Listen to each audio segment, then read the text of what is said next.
Assalamualaikum warahmatullahi wabarakatuh. Halo semuanya, perkenalkan nama saya Nasywa Rahmadini dengan NIM 22 10 70 10 76 dari kelas C D3 Keperawatan. Di sini saya akan menjelaskan tentang Rufaidah Al-Aslamiyah. Siapa sih Rufaidah Al-Aslamiyah? Nah, berikut adalah penjelasannya. Terima kasih. Rufaidah Al-Aslamiyah. Siapakah Rufaidah Al-Aslamiyah?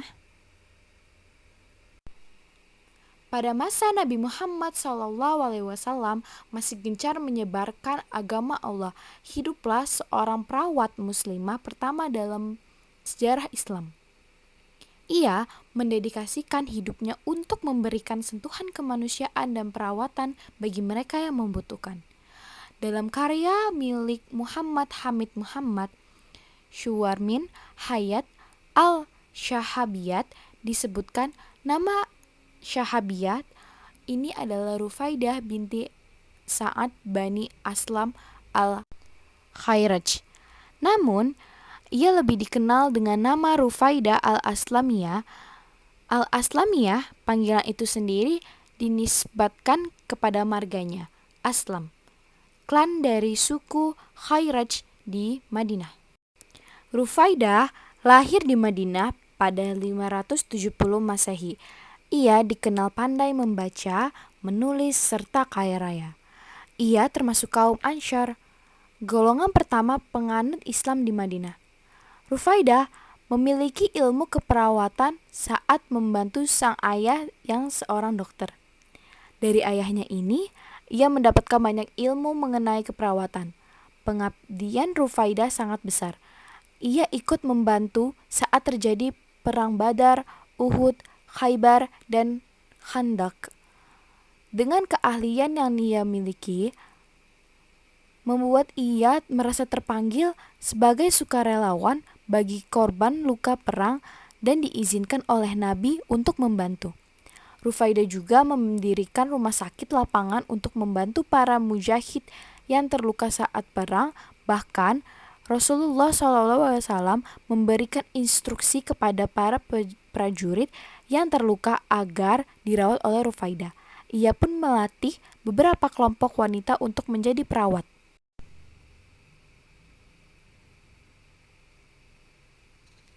Ia hidup pada abad pertama Hijriah. Rufaidah digambarkan sebagai sosok perawat yang teladan, baik, dan bersifat empati. Beliau merupakan seorang pemimpin organisatoris, juga mampu mengarahkan dan memotivasikan orang lain. Ia tidak hanya melakukan peran perawat dalam aspek klinis semata, tapi beliau juga melaksanakan peran komunitas. Ia tak segan memecahkan masalah sosial yang dapat mengakibatkan timbulnya berbagai macam penyakit. Sosoknya kini dianggap sebagai perawat kesehatan masyarakat dan pekerja sosial yang menjadi inspirasi bagi profesi perawat di dunia muslim. Selain itu, ia dikenal sebagai pelopor adanya berbagai waktu kerja atau shift yang berlaku di rumah sakit atau puskesmas saat ini. Ini terjadi awal ketika perang terjadi agar para korban dapat ditangani dengan baik dan tuntas. Rufaidah membagi jadwal para perawat yang ditunjuk untuk membantu menjadi 2 shift, yaitu shift malam dan shift siang. Di antara para korban yang dirawat Rufaidah hingga sembuh adalah Sa'ad bin Mu'az. Ia terluka dan tertancap panah di tangan saat perang Khandaq. Pengaruh yang dibawa oleh Rufaidah, yang pertama yaitu ilmu keperawatan sebelum masuknya Islam ke Madinah. Rufaidah Al-Aslamiyah mengalami kehidupan jahiliyah dan masa Islam sekaligus.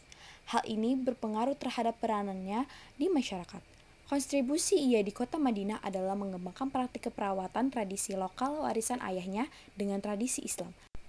Kondisi praktik kesehatan di masa Rufaidah dan ayahnya hidup dipengaruhi oleh praktik kesehatan Persia dan Bizantium. Hal ini dikarenakan sekitar abad ke-6 penduduk Arab berada dalam kurun waktu kedua kerajaan ini. Praktik kesehatan yang diserap oleh Rufaidah dari ayahnya kala itu terkait praktik keperawatan. Mereka mengenal dua tradisi praktik kesehatan selama masa jahiliyah, yakni praktik kesehatan lokal masyarakat Arab dan praktik kesehatan peradaban kuno. Praktik kesehatan lokal masyarakat terbilang masih sederhana sesuai keadaan geografis.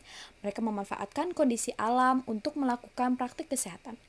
Mereka sebagian besar bergantung kepada hewan dan juga tumbuhan. Lalu ada beberapa teknik-teknik pengobatannya juga. Teknik-teknik pengobatannya bukan praktik kesehatan bangsa Arab murni. Teknik-teknik ini merupakan warisan praktik kesehatan sebelumnya yang diselamatkan oleh bangsa Persia dan Bizantium yang kemudian berasimilasi dengan praktik kesehatan lokal bangsa Arab. Praktik kesehatan yang masih sederhana di kalangan masyarakat Arab dianggap sebagai cerminan kondisi kehidupan masyarakat Arab sesuai tahapan sejarah mereka pada saat itu. Data yang terkait peranan ia pada masa jahiliyah adalah menjadi asisten ayahnya dalam menolong orang. Tugasnya saat itu mengkondisikan pasien sebelum mendapatkan penanganan dari ayahnya, tetapi sesekali melakukan penanganan kepada pasien apabila keadaan darurat dan ketika ayahnya sedang tidak ada. Keahliannya lebih berkembang ketika memperhatikan ayahnya yang sedang merawat pasien dan lebih meningkat lagi ketika diberikan tanggung jawab oleh ayahnya dalam merawat sehingga menjadi terlatih, mandiri, cekatan, dan ulet dalam melakukan setiap perawatan. Praktik keperawatan yang dilakukan Rufaidah al-Aslamiyah pada abad ke-6 telah mempengaruhi praktik keperawatan selanjutnya. Ia telah membuat karya-karya monumental pada zamannya yang kemudian digunakan oleh keperawatan modern. Karya-karya monumental ini meliputi rumah sakit lapangan, sekolah perawat, kode etik perawat, teori keperawatan, dan perawatan rohani Islam. Sekitar tahun 627 Masehi, ia telah mendirikan rumah sakit lapangan pertama dengan peradaban umat manusia yang dikenal dengan Khaimah Rufaidah. Rumah sakit ini pertama digunakan ketika Perang Ahzab pada bulan Januari. Rumah sakit ini digunakan untuk menunjang para mujahid yang terluka dalam perang tersebut. Kegunaan rumah sakit ini tidak hanya sebatas perang saja. Ketika masa damai, rumah sakit lapangan ini digunakan untuk merawat masyarakat kota Madinah. Ia juga merawat para pendatang baru tunawisma yang pergi ke Madinah. Selanjutnya, dalam buku-buku sejarah rumah sakit lapangan baru dikenal Eropa sekitar tahun 1792. Selain rumah sakit lapangan, karya monumental lain dari Rufaidah al-Aslamiyah yang berpengaruh terhadap keperawatan modern adalah sekolah perawat. Sekolah perawat Islam didirikan pada tahun 622 Masehi, tidak lama setelah Rasulullah SAW menetap di Madinah. Sekolah perawat ini didirikan atas izin Rasulullah SAW yang ditunjukkan untuk mendorong wanita muda untuk menjadi pribadi yang terdidik dengan dikenalkan peluang baru serta karir yang unik untuk wanita. Tidak dapat dipastikan sekolah perawat ini lokasinya, akan tetapi yang pasti aktivitas keperawatan yang ia lakukan tidak terlepas dari masjid. Selain itu, Rufaidah juga menciptakan kode etik keperawatan untuk para perawat melakukan selama merawat di medan perang dan masa damai sekitar abad ke-7. Kode etik keperawatan ini berkaitan tentang cara merawat pasien yang berlandaskan ajaran Islam. Kemudian, kode etik keperawatan ini bermunculan setelahnya sesuai kebutuhan zamannya. Kesimpulannya adalah praktik keperawatan Islam telah berkembang sekitar abad ke-6. Praktik ini seiring dengan perkembangan Islam di kota Madinah. Ciri praktik kesehatan ini adalah menggabungkan praktik kesehatan bangsa Arab, Baduy, peradaban kuno, dan kesehatan Nabi. Tidak banyak data berkait praktik ini. Selain praktik kesehatan yang dilakukan oleh Rufaidah, praktik kesehatan yang dilakukan lebih terfokus kepada praktik keperawatan Islam. Beliau telah mendedikasikan hidupnya untuk dunia keperawatan. Orang-orang menganggap beliau sebagai mukhadram, yaitu seseorang yang hidup di zaman jahiliyah dan di zaman Islam sekaligus. Terkait dunia keperawatan, ia telah mengembangkan ilmu keperawatan di dunia Islam. Langkah-langkah yang diambil untuk mengembangkan itu dipengaruhi oleh zaman 2. ketika zaman jahiliyah aktif dalam memberikan keperawatan kepada masyarakat Madinah. Saat itu, peranannya sebagai asisten ayahnya merupakan pimpinan para tabib di kota Madinah. Kemudian ketika zaman Islam di Madinah, perannya terkait tiga hal, yakni sebelum peperangan Islam, saat peperangan Islam, dan pasca peperangan Islam. Karena banyaknya perang saat itu, keperawatan Islam mengalami perkembangan dan mendapatkan apresiasi dari kalangan muslim Madinah. Sebelum peperangan Islam dimulai, ia telah mendirikan sekolah keperawatan di kota Madinah sekitar tahun 662 Masehi.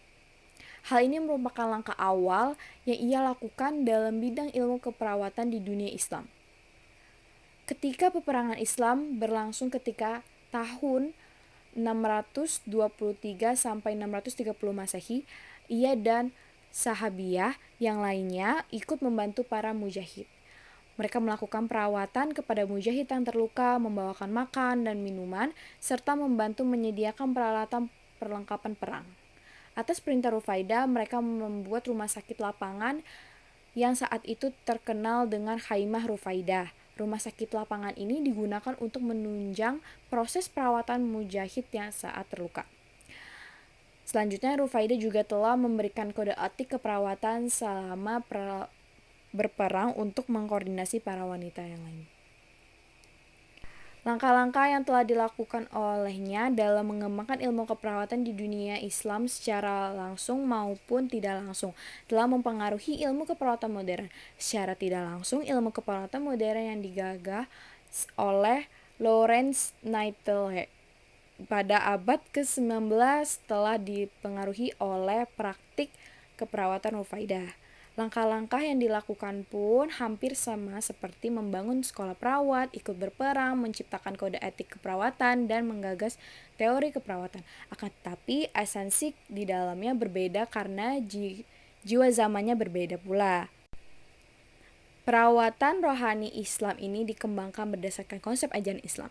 Perawatan rohani Islam ini kemudian dikembangkan sampai saat ini menjadi dasar bimbingan konseling Islam di Indonesia. Kedua, pengaruhnya telah menginspirasi berdirinya sekolah-sekolah perawatan Islam di dunia timur. Terutama untuk mahasiswa universitas itu, mereka menjadikan dia sebagai salah satu teladan perawat. Sekian dari saya, mohon maaf apabila ada kesalahan. Terima kasih telah menyimak video ini. Assalamualaikum warahmatullahi wabarakatuh.